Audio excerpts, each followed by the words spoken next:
The sergeant left the room and presently returned, followed by the professor, a tall hangdog-looking rogue, clad in rusty black, with broad, horny hands, and nails bitten down to the quick. "Good morning to you, Professor," said Ramiro. "Here are 2 subjects for your gentle art. You will begin upon the big one, and from time to time report progress, and be sure, if he becomes willing to reveal what I want to know, never mind what it is, that is my affair, come to summon me at once." "What methods does your Excellency wish employed?" "Man, I leave that to you. Am I a master of your filthy trade?" "Any method, provided it is effective." "I don't like the look of him," grumbled the professor, gnawing at his short nails. "I have heard about this mad brute, he is capable of anything." "Then take the whole guard with you, one naked wretch can't do much against 8 armed men. And, listen, take the young gentleman also, and let him see what goes on, the experience may modify his views, but don't touch him without telling me. I have reports to write, and shall stop here." "I don't like the look of him," repeated the professor. "I say that he makes me feel cold down the back, he has the evil eye, I'd rather begin with the young one." "Begone and do what I tell you," said Ramiro, glaring at him fiercely. "Guard, attend upon the executioner Baptiste." "Bring them along," grumbled the professor. "No need for violence, worthy sir," muttered Martin, "show the way and we follow," and stooping down he lifted Foy from his chair. Then the procession started. First went Baptiste and 4 soldiers, next came Martin bearing Foy, and after them 4 more soldiers. They passed out of the courtroom into the passage beneath the archway. Martin, shuffling along slowly, glanced down it and saw that on the wall, among some other weapons, hung his own sword, Silence. The big doors were locked and barred, but at the wicket by the side of them stood a sentry, whose office it was to let people in and out upon their lawful business. Making pretense to shift Foy in his arms, Martin scanned this wicket as narrowly as time would allow, and observed that it seemed to be secured by means of iron bolts at the top and the bottom, but that it was not locked, since the socket into which the tongue went was empty. Doubtless, while he was on guard there, the porter did not think it necessary to go to the pains of using the great key that hung at his girdle. The sergeant in charge of the victims opened a low and massive door, which was almost exactly opposite to that of the courtroom, by shooting back a bolt and pushing it ajar. Evidently the place beyond at some time or other had been used as a prison, which accounted for the bolt on the outside. A few seconds later and they were locked into the torture chamber of the Javangenoas, which was nothing more than a good-sized vault like that of a cellar, lit with lamps, for no light of day was suffered to enter here, and by a horrid little fire that flickered on the floor. The furnitures of the place may be guessed at. Those that are curious about such things can satisfy themselves by examining the medieval prisons at The Hague and elsewhere. Let us pass them over as unfit even for description, although these terrors, of which we scarcely like to speak today, were very familiar to the sight of our ancestors of but 3 centuries ago. Martin sat Foy down upon some terrible engine that roughly resembled a chair, and once more let his blue eyes wander about him. Amongst the various implements was one leaning against the wall, not very far from the door, which excited his especial interest. It was made for a dreadful purpose, but Martin reflected only that it seemed to be a stout bar of iron exactly suited to the breaking of anybody's head. "Come," sneered the professor, "undress that big gentleman while I make ready his little bed." So the soldiers stripped Martin, nor did they assault him with sneers and insults, for they remembered the man's deeds of yesterday, and admired his strength and endurance, and the huge, muscular frame beneath their hands. "Now he is ready if you are," said the sergeant. The professor rubbed his hands. "Come on, my little man," he said. Then Martin's nerve gave way, and he began to shiver and to shake. "Oh," laughed the professor, "even in this stuffy place he is cold without his clothes. Well, we must warm him, we must warm him."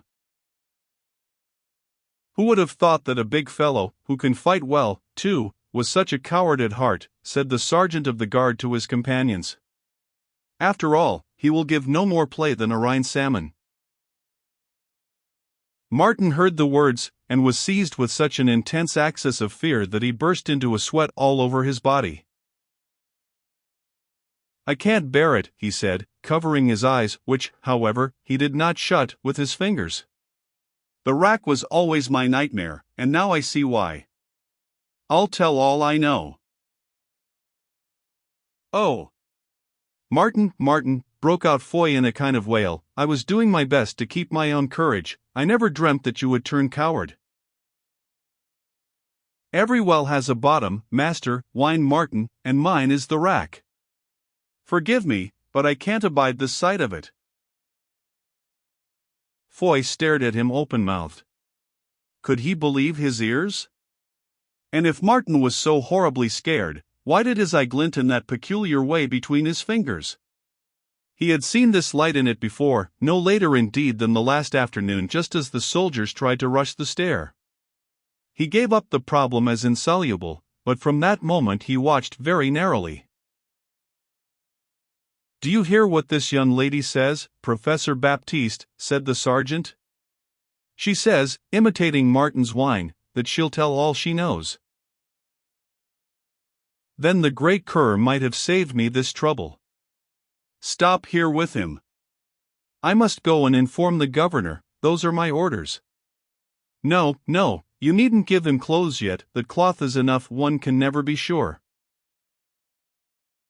Then he walked to the door and began to unlock it, as he went striking Martin in the face with the back of his hand, and saying, "Take that, cur." Whereat, as Foy observed, the cowed prisoner perspired more profusely than before, and shrank away towards the wall. God in heaven! What had happened? The door of the torture den was opened, and suddenly, uttering the words, "To me, Foy," Martin made a movement more quick than he could follow. Something flew up and fell with a fearful thud upon the executioner in the doorway. The guard sprang forward, and a great bar of iron, hurled with awful force into their faces, swept two of them broken to the ground. Another instant, and one arm was about his middle, the next they were outside the door, Martin standing straddle-legged over the body of the dead Professor Baptiste. They were outside the door, but it was not shut, for now, on the other side of it 6 men were pushing with all their might and main. Martin dropped Foy. "Take his dagger and look out for the porter," he gasped as he hurled himself against the door.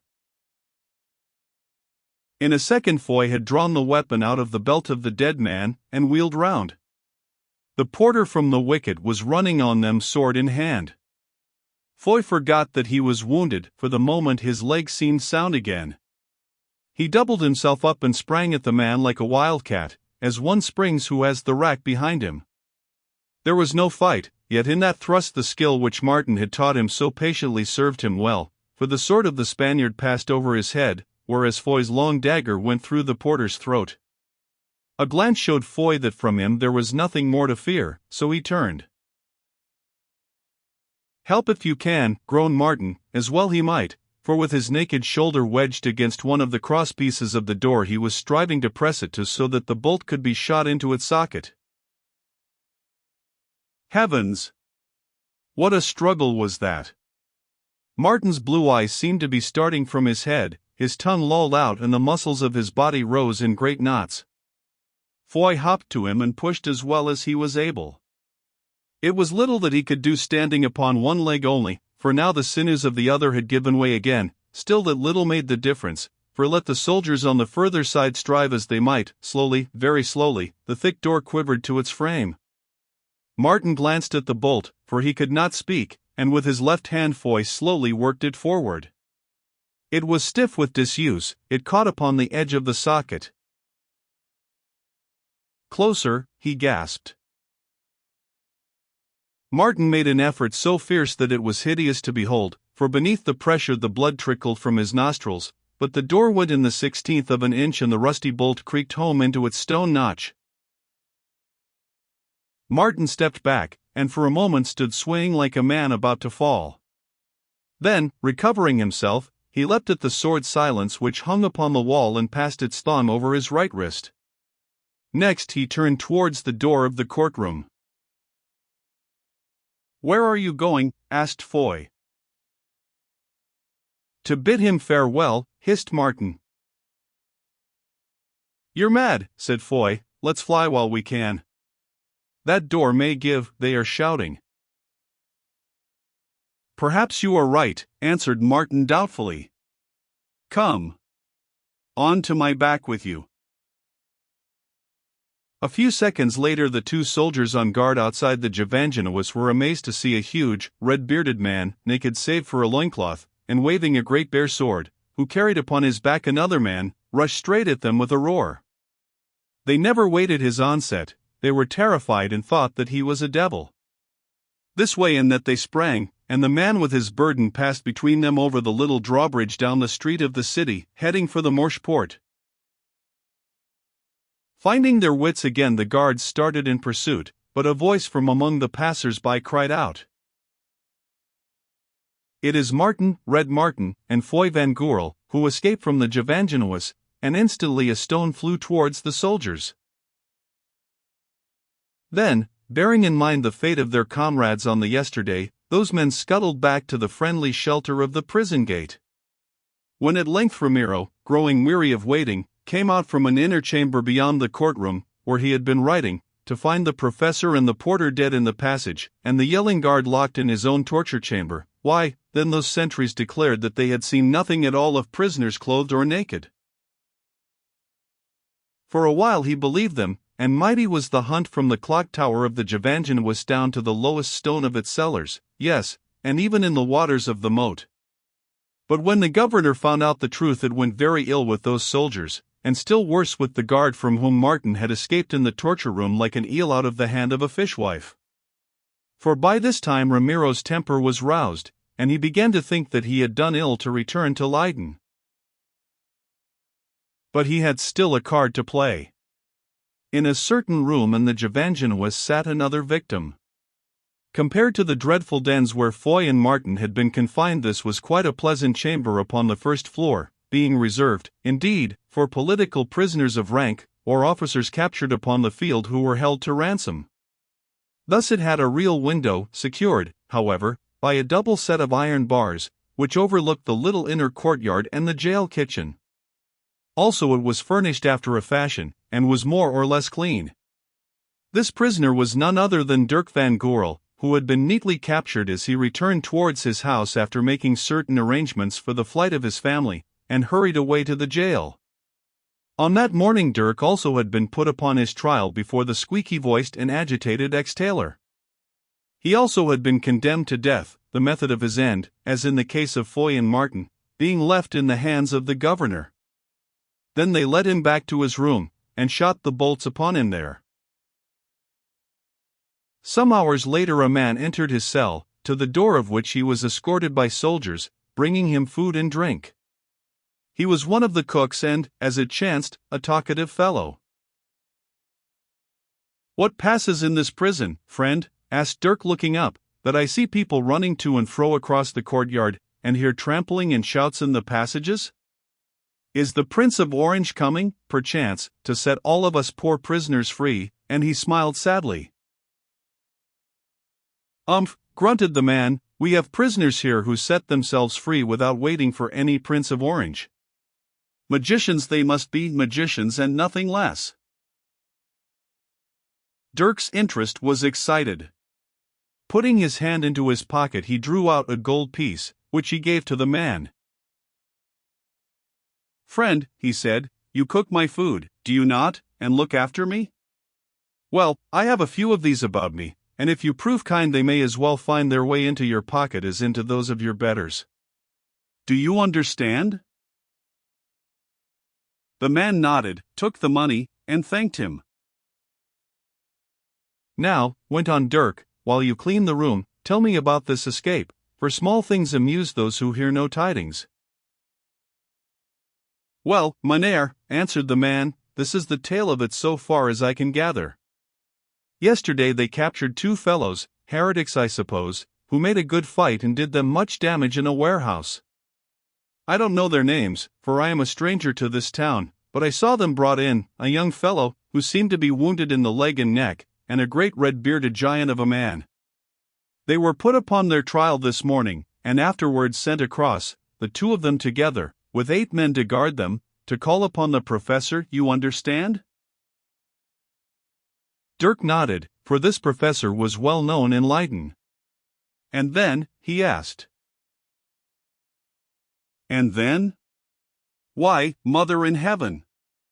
They came out, that's all, the big man stripped and carrying the other on his back. Yes, they killed the professor with the branding iron, and out they came like ripe peas from a pod. Impossible, said Dirk. Very well, perhaps you know better than I do. Perhaps it is impossible also that they should have pushed the door to, let all those Spanish cocks inside do what they might, and bolted them in. Perhaps it is impossible that they should have spitted the porter and got clean away through the outside guards, the big one still carrying the other upon his back. Perhaps all these things are impossible, but they're true nevertheless, and if you don't believe me, after they get away from the whipping post, just ask the bridge guard why they ran so fast when they saw that great, naked, blue-eyed fellow come at them roaring like a lion, with his big sword flashing above his head. Oh! There's a pretty to-do, I can tell you, a pretty to-do, and in meal or malt we shall all pay the price of it, from the governor down. Indeed, some backs are paying it now. But, friend, were they not taken outside the jail? Taken? Who was to take them when the rascally mob made them an escort 500 strong as they went down the street? No, they are far away from Leiden now, you may swear to that. I must be going, but if there is anything you'd like while you're here just tell me, and as you are so liberal I'll try and see that you get what you want. As the bolts were shot home behind the man, Dirk clasped his hands and almost laughed aloud with joy. So Martin was free and Foy was free, and until they could be taken again the secret of the treasure remained safe. Montalvo would never have it, of that he was sure. And as for his own fate? Well, he cared little about it, especially as the Inquisitor had decreed that, being a man of so much importance, he was not to be put to the question. This order, however, was prompted, not by mercy, but by discretion, since the fellow knew that, like other of the Holland towns, Leiden was on the verge of open revolt, and feared lest, should it leak out that one of the wealthiest and most respected of its burghers was actually being tormented for his faith's sake, the populace might step over the boundary line. When Adrian had seen the wounded Spanish soldiers and their bearers torn to pieces by the rabble, and had heard the great door of the Gevangen was close upon Foy and Martin, he turned to go home with his evil news. But for a long while the mob would not go home, and had it not been that the drawbridge over the moat in front of the prison was up, and that they had no means of crossing it, probably they would have attacked the building then and there. Presently, however, rain began to fall and they melted away, wondering, not too happily, whether, in that time of daily slaughter, the Duke of Alva would think a few common soldiers worth while making a stir about. Adrian entered the upper room to tell his tidings, since they must be told, and found it occupied by his mother alone. She was sitting straight upright in her chair, her hands resting upon her knees, staring out of the window with a face like marble. I cannot find him, he began, but Foy and Martin are taken after a great fight in which Foy was wounded. They are in the Gevangenuis. I know all, interrupted Lysbeth in a cold, heavy voice. My husband is taken also. Someone must have betrayed them. May God reward him. Leave me, Adrian. Then Adrian turned and crept away to his own chamber, his heart so full of remorse and shame that at times he thought that it must burst. Weak as he was, wicked as he was, he had never intended this, but now, oh heaven! His brother Foy and the man who had been his benefactor, whom his mother loved more than her life, were through and given over to a death worse than the mind could conceive. Somehow that night wore away, and of this we may be sure, that it did not go half as heavily with the victims in their dungeon as with the betrayer in his free comfort. Thrice during its dark hours, indeed, Adrian was on the point of destroying himself. Once even he set the hilt of his sword upon the floor and its edge against his breast, and then at the prick of steel shrank back. Better would it have been for him, perhaps, could he have kept his courage. At least he would have been spared much added shame and misery. So soon as Adrian had left her, Lysbeth rose, robed herself, and took her way to the house of her cousin, Van de Werf, now a successful citizen of middle age and the burgomaster-elect of Leiden. "You have heard the news," she said. "Alas! Cousin, I have," he answered, "and it is very terrible." "Is it true that this treasure of Hendrik Brandt's is at the bottom of it all?" She nodded, and answered, "I believe so." "Then could they not bargain for their lives by surrendering its secret?" "Perhaps. That is, Foy and Martin might. Dirk does not know its whereabouts, he refused to know, but they have sworn that they will die first." "Why, cousin?" "Because they promised as much to Hendrik Brandt, who believed that if his gold could be kept from the Spaniards it would do some mighty service to his country in time to come, and who has persuaded them all that is so." "Then God grant it may be true," said Van de Werf with a sigh, "for otherwise it is sad to think that more lives should be sacrificed for the sake of a heap of pelf." "I know it, cousin, but I come to you to save those lives." "How?" "How?" she answered fiercely. "Why, by razing the town, by attacking the Gevangenuis and rescuing them, by driving the Spaniards out of Leiden,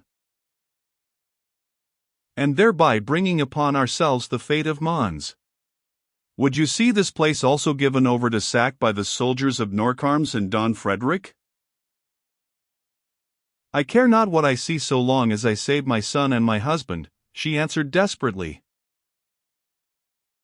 "There speaks the woman, not the patriot. It is better that 3 men should die than a whole city full." "That is a strange argument to find in your mouth, cousin, the argument of Caiaphas the Jew."